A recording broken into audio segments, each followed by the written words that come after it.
When people talk about dry fly fishing, they always like to talk about matching the hatch. And to some extent you need to do that when you're thinking about nymph fishing as well too.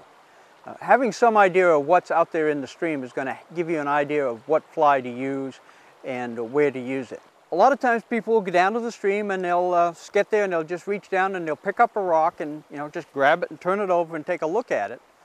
And that'll give you some idea of what's in the stream. But it's going to give you an idea of what's in the stream at that location right there and not necessarily where you're going to be fishing. Also, when you pull up that rock, if there's any current at all, as you pick it up and turn it over and move it around, suddenly those insects that were crawling around are going to be subject to far more current than they see in the stream, and they're going to float away. Now, you're not going to see what's really out there. So what we always like to do is we take a little kick net, put it down in the stream, reach upstream ahead of it, move the rocks around as much as you can, and let everything wash down into the screen. Then we'll pull it up, take it over to the side, put it in a white pan, look around and see what's in there. As you can see, when we came right down here to the edge of the stream and took a sample, we got one particular kind of inverts. We got mostly scuds.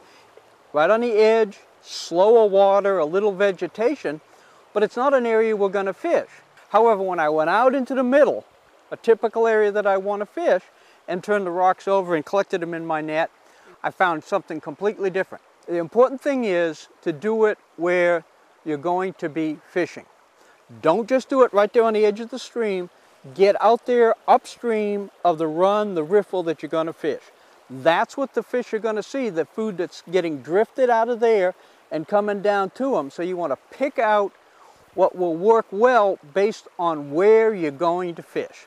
If you're getting started at fly fishing, you're just into this, I suggest you do it. Get a feel for what you find in the stream and where you find it. After a while, you're going to find out that things pretty much look the same no matter where you are, and a couple of flies will work really, really well.